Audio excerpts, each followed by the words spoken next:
Actu décalé. Mes débatteurs sont déjà toujours avec moi sur ce plateau, Hector Zogo, Roland Noran, Tony Kess. Le thème de l'actu décalé, je l'annonçais il y a un instant, doit-on exposer, mesdames et messieurs, selon vous, sa vie sur les réseaux sociaux? Est-ce qu'il vous arrive d'exposer lorsque vous achetez une nouvelle moto sur statut ou sur Facebook, lorsque vous avez une nouvelle robe, est-ce que vous l'exposez sur les réseaux sociaux? Lorsque vous mangez de la salade ou peut-être du Dior avec de la viande, est-ce que vous l'exposez sur les réseaux sociaux? Votre vie est-elle exposée? Vous allez pouvoir répondre à toutes ces questions en nous appelant tout à l'heure. Mais avant, je vais poser la question à mes débatteurs. Je commence par... j'ai bien envie de commencer par Hector Zogo. Est-ce que vous arrive, vous, d'abord, d'exposer votre vie sur les réseaux sociaux? Il y a des avantages extraordinaires à exposer sa vie sur les réseaux sociaux. Là, vous me surprenez, hein? Vous me surprenez. Il y a des avantages extraordinaires à exposer sa vie sur les plateformes numériques. Des avantages extraordinaires. Parce que quand nous parlons de la vie, n'oubliez pas qu'il y a le cadre professionnel. Tout à fait. Dans votre vie, vous avez votre cadre professionnel. Et donc, il y a des côtés positifs et des côtés négatifs, sans aucun doute. Et quand vous parlez donc des plateformes numériques, c'est que vous aviez une communauté que vous mettez inéluctablement en place. Cette communauté-là, c'est votre seconde famille. Et donc, ce que vous exposez sur ces plateformes numériques constitue en fait votre identité. Et donc, les autres arrivent vers vous à travers votre identité.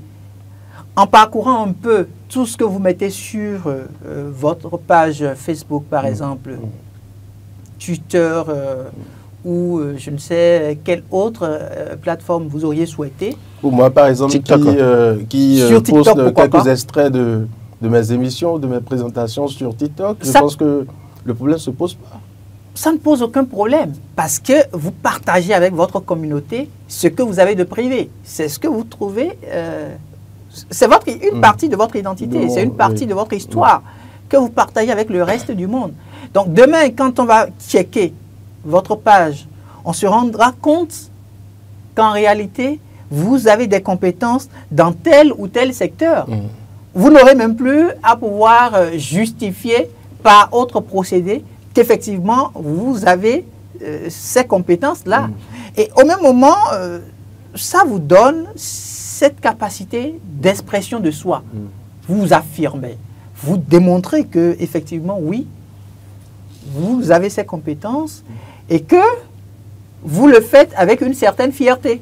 C'est votre fierté que vous partagez avec le reste du monde. Et ces plateformes numériques-là ont l'avantage de vous mettre en contact avec des personnes inimaginables, des personnes que vous n'auriez jamais souhaité peut-être rencontrer, mais qui un jour seraient à la recherche de votre profil. Ils vont mettre les références dans le moteur de recherche et c'est comme ça qu'ils vous auront toute une histoire vous concernant. Donc voilà donc des avantages. Ça renforce aussi les relations.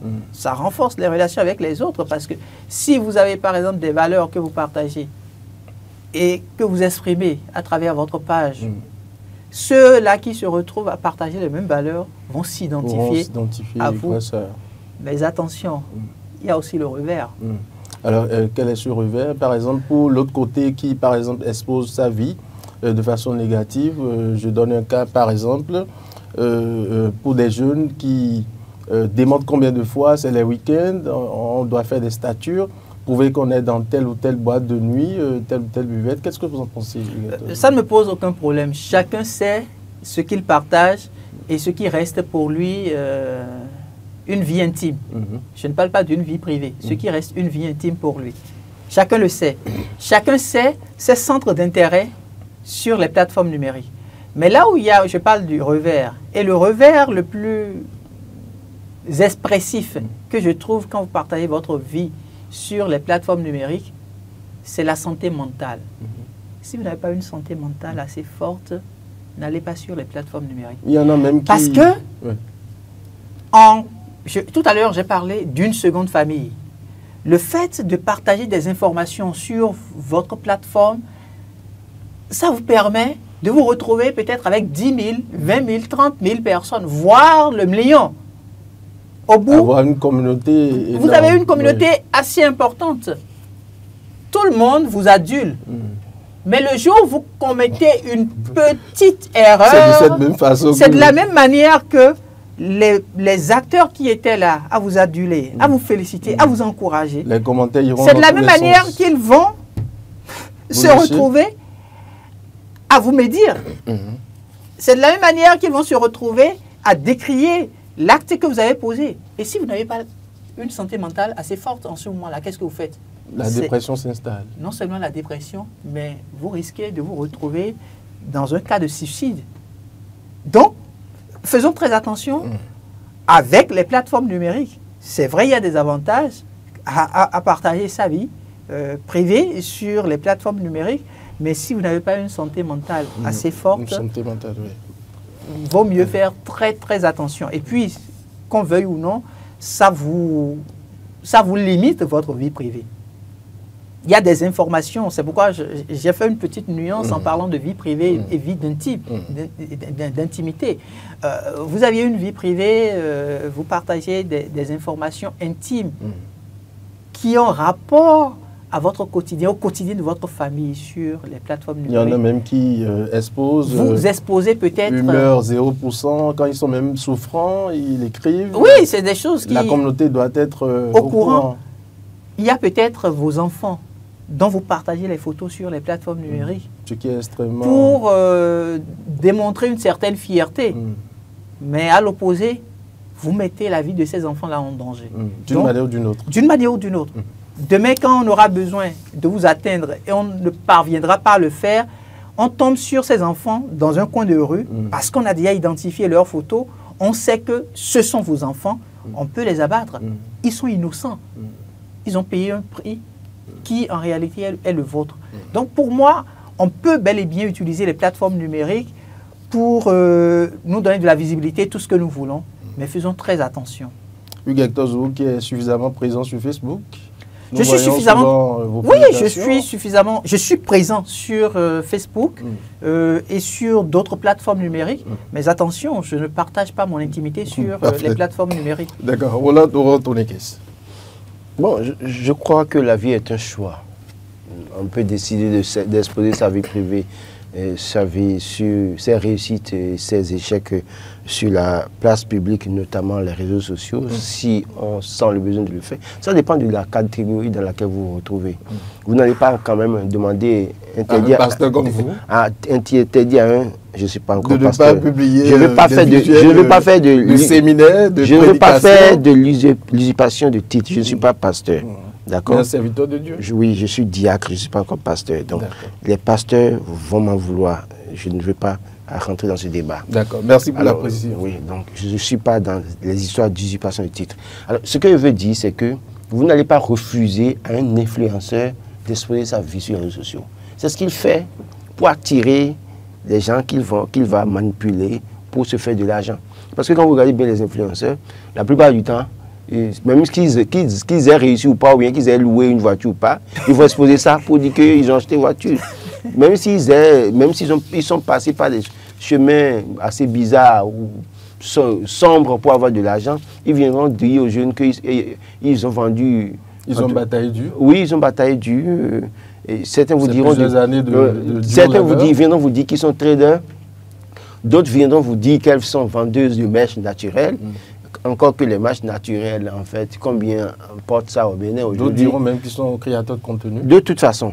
Donc, oui, vous ne pouvez pas interdire ces personnes-là de venir s'exposer pour dire tout et rien à la fois.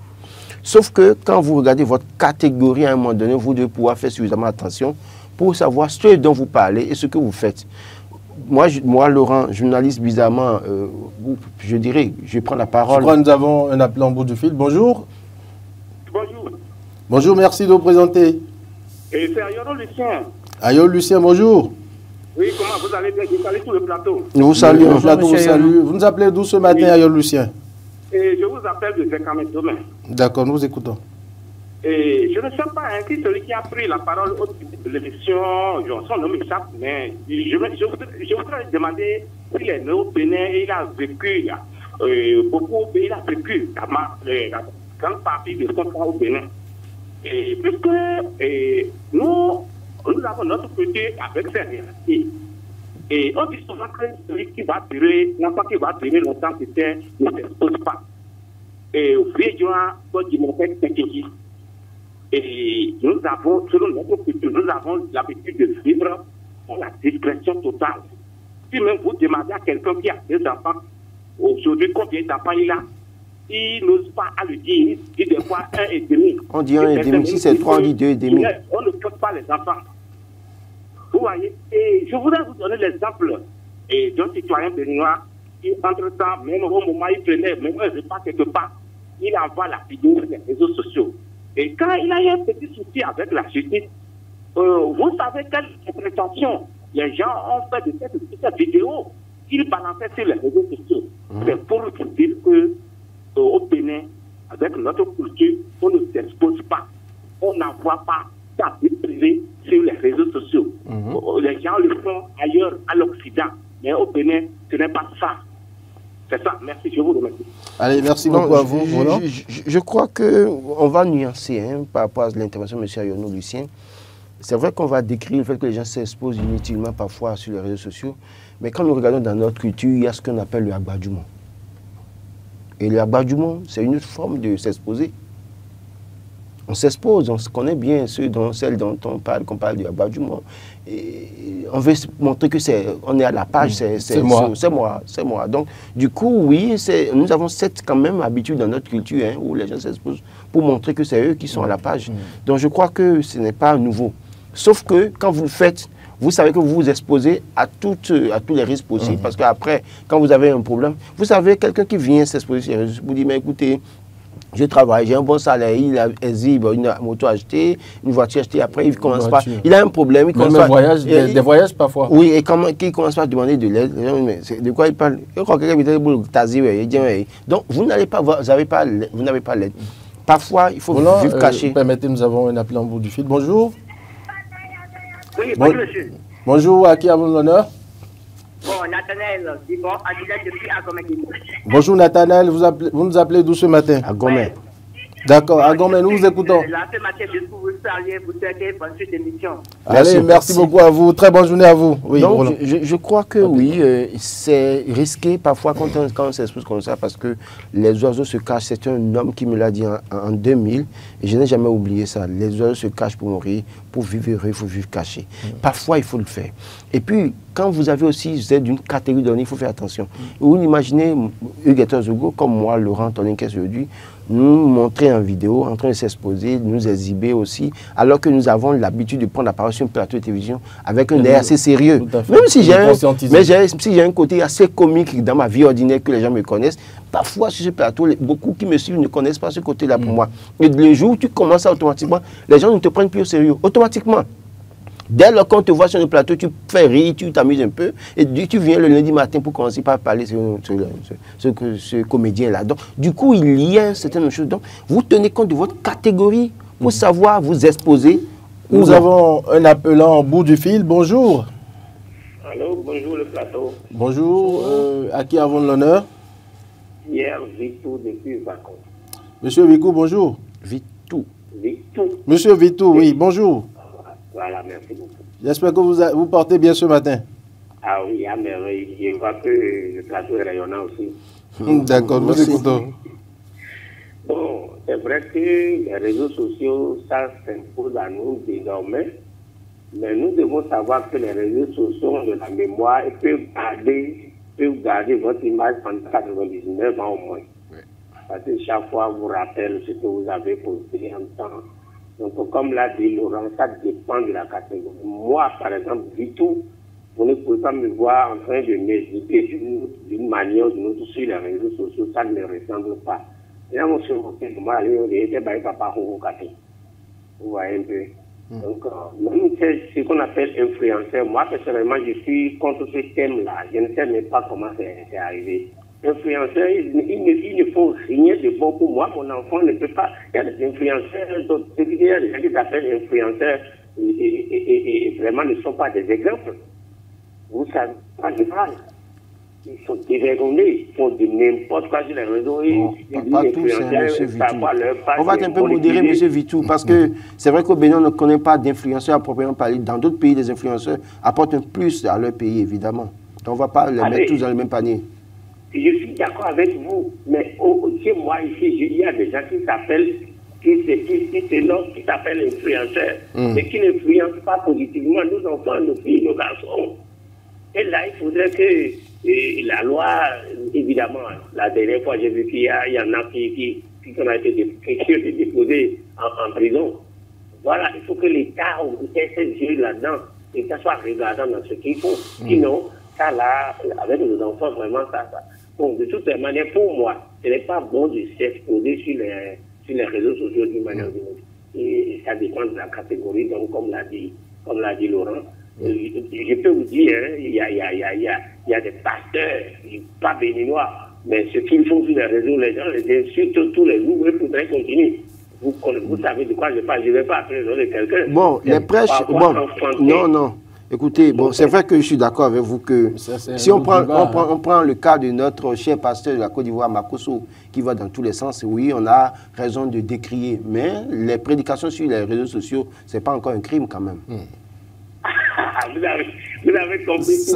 Non, je sais que c'est pour ça, sur la question que tu voulais arriver. Moi, mon église, on communique sur les réseaux sociaux, sur Facebook, un peu partout, et je partage. Je suis fier de le faire. Mais ce n'est pas notre vie privée en réalité. C'est juste apporter, permettre à d'autres personnes de suivre la prédication, le message, et que cela puisse les édifier. Surtout que vous êtes un gars. Bon, en tout cas. Alex, merci beaucoup à vous, monsieur Vitou. Bonne émission à vous. Merci. Hugues Hector Zogo. Oui, je voudrais quand même réagir par rapport à ce que monsieur Ayonou a pu dire tout à l'heure. Deux choses. La première chose, je pense qu'il revient aux téléspectateurs ou aux auditeurs de partager leurs avis sur le plateau et non de toujours revenir sur ce que les journalistes ont pu dire au cours de leurs analyses. Ça, pour moi, c'est assez important. Deuxième chose sur laquelle je voulais quand même revenir, c'est qu'il ne me dénie pas le droit d'être citoyen béninois. Je suis citoyen béninois et je vis cette fierté-là d'appartenir à la nation béninoise. Mais ça ne m'empêche pas de donner mon point de vue. Je crois que monsieur Ayonou... Je suis sur un plateau de culture générale et la chaîne Eden TV n'est pas une chaîne nationale. Nous avons un appel en bout du fil. Lui, Hector Zogo, s'il vous plaît, permettez rapidement. Bonjour à vous. Bonjour. Oui, allô, bonjour. Bonjour, à qui ai-je l'honneur? Oui, vous avez l'honneur à Carlos Safran, s'il vous plaît. Ah oui, bonjour, comment est-ce que vous vous portez? Super bien, monsieur. D'accord, nous vous écoutons. Ok. Pour ce qui concerne le thème de l'émission. Allô? Oui, on vous reçoit. Oui, moi je suis du fait que je suis pour que chaque la fille ne va pas, avec les réseaux sociaux, il faut essayer d'éviter au maximum de s'exposer sur les réseaux sociaux. Parce que les réseaux sociaux aujourd'hui, certes, le sujet peut être analysé de deux manières. Ça peut être effet positif comme effet négatif. Mais sur le plan négatif, c'est que c'est criard. Parce que s'exposer sur les réseaux sociaux... Parlez un peu plus fort, s'il vous plaît. Monsieur Carlos. Ce que je tiens à faire comprendre, c'est que s'exposer sur les réseaux, il faudrait que les gens comprennent que les réseaux sociaux aujourd'hui, il n'y a que du fake. Il y a assez de fake, c'est que tout ce que vous voyez sur les réseaux sociaux ne sont que à peu près, ce n'est pas l'apparence, c'est loin de la réalité. C'est des illusions. C'est des illusions, comme le dit, c'est des illusions. Il y a trop d'illusionnistes. Il faudrait que, comme ça, se fait la part des autres. Si tu veux t'exposer, s'il y a un creuset, s'il y a des creusets où tu peux toutefois exposer ta vie pour pouvoir te faire un emploi, pour pouvoir avoir un emploi, pour pouvoir avoir des couches, la chose. Mais s'exposer parce que c'est rose, bon, ça n'a pas de sens. Il faut garder sa vie privée, sa vie intime. C'est qu'il ne faut même pas aller dans ce sens. Parce que les gens peuvent prendre ça chez vous en tant que personnalité publique, vous êtes là, vous êtes des personnalités publiques. Il y a des trucs qu'on ne peut vous ne pouvez jamais exposer en tant que personnalité publique. Si ça va vous rattraper tout ça, ça c'est ça. Allez, merci beaucoup à vous. Hugues Hector Zogo, vous permettez rapidement, je vais lire quelques réactions. Michel Guédénon officiel, ceux qui disent non là, c'est parce que vous ne connaissez pas mon ex. Si je n'expose pas ma vie, mes succès sur les réseaux sociaux, comment saura-t-elle que j'étais la seule chance? Isidore Rancinou, bonsoir Eden TV. Permettez-moi de donner ma position sur ce débat. Exposer sa vie sur les réseaux sociaux est un sujet très débattu. Certains pensent que partager des moments de leur vie sur les réseaux sociaux leur permet de rester connectés avec leurs amis et leur famille, de partager leur expérience et de se sentir plus proche des autres. Nous avons une autre réaction. Samson, alors où? Non, c'est une grave erreur. Beaucoup le font sans savoir la gravité de leurs actes. Richnel, Destiné, Yadénou, une erreur très grave à ne pas commettre. Yoa Eve, pas la peine, hein, tout peut se retourner contre toi. Falik Sokou, jamais, jamais et jamais. Alexis Balogun, non, pas du tout bon. Louis, l'exploit éternel, pour d'autres, ça ne les gêne pas, mais moi, personnellement, je suis très discret, Hugues Hector Zogo. Lui, il est discret. Oui, il est un peu à votre image. C'est un choix de vie qu'on fait. C'est un choix de vie qu'on fait. Mais ne perdons pas de vue que les plateformes numériques constituent en fait un outil à partir desquels on peut bel et bien partager sa vie avec sa communauté. Vous n'êtes pas tenu de laisser tout le monde avoir accès à votre plateforme ou à votre page. Il y a par exemple certaines personnes, avant que ces personnes-là n'acceptent votre amitié, vous ne pouvez même pas voir une simple photo d'elle. Oui. Parce que les paramétrages... On code le profil. On code le profil. Les plateformes numériques... Ça aussi, parfois, il faut dénoncer, c'est une erreur. Parce que parfois, parfois on a envie de contacter des gens. Parfois, on a envie de contacter des gens. Vous constatez que c'est verrouillé, c'est pas bon. Il ne faut pas encourager ça. Laurent, merci. Oui. Pourquoi il a du mal à accepter? Non, pas moi. En fait, je le dis parce qu'il est arrivé à plusieurs moments où j'ai besoin de contacter des gens. Et c'est peut-être le seul moyen par lequel on pouvait les contacter pour des choses sérieuses, qui pour leur bien. Et vous constatez que c'est... Quand vous voyez un jeune qui n'a pas d'emploi, qui se pavane dans le quartier, verrouiller son compte Facebook, vous trouvez ça normal? Il a ses raisons, Roland. Il a ses raisons. Donc pour moi, c'est une question de paramétrage. C'est une question de paramétrage. Et vous êtes libre de partager votre vie sur une plateforme. En le faisant, vous savez ce pourquoi vous le faites. Les autres qui ne vivent pas votre réalité ne peuvent pas comprendre dans quelle démarche vous êtes. Votre vie, je l'ai dit tout à l'heure, votre vie, ce n'est pas qu'une vie familiale. C'est aussi une vie professionnelle. Votre vie professionnelle, c'est une vie privée. Quoi qu'on dise. Quoi qu'on dise, votre vie professionnelle, c'est une vie privée. Et donc, ce que vous partagez sur une plateforme numérique et qui concerne votre espace professionnel, à partir de ce moment-là, dites-vous que ça peut vous apporter des opportunités, tout comme demain, ça peut servir d'indice pour qu'on vous mette en difficulté. D'accord. Voyez-vous? Donc pour moi, c'est un avis assez partagé et ça n'a absolument rien à voir avec la culture du Bénin. C'est une question de culture générale. Et tous ceux qui se retrouvent sur le territoire béninois ne sont pas que des Béninois. Parfait. Roland Toniquès, oui. Ça serait pratiquement votre mot de la fin. Non, je crois qu'il faut éduquer les nôtres à faire très attention. Hugues est revenu à aborder une question assez essentielle. Les enfants que nous exposons parfois. Moi, il m'est arrivé il y a 5 ans, 10 ans en arrière, j'étais beaucoup plus, quand vous voyez mes anciennes photos sur les réseaux, vous allez voir beaucoup plus ma fille. Mais après ça, quand j'ai pris conscience, vous n'allez pas voir... Vous avez supprimé, vous n'allez pas voir, c'est toujours intact? Non, je n'ai pas supprimé, mais vous n'allez plus voir les images des autres enfants. Mes enfants allaient au BBC, ceux qui ont suivi mon statut, on les a vus de dos, jamais le visage. Je suis un abonné de... Vous avez vu, c'est de dos, vous n'allez pas voir le visage. Donc oui, il faut faire très attention désormais. Parce que oui, dès lors que vous sentez que vous êtes dans une situation où vous pouvez être une cible, que dès lors qu'on vous évite, on n'arrive pas à vous atteindre, c'est que vos enfants deviennent une cible. Première chose. Et puis, évidemment, il faut savoir que les législations demandent à ce qu'on protège les enfants. La loi demande à ce qu'on protège. Même si c'est votre enfant, en réalité, vous ne devez plus l'exposer n'importe comment.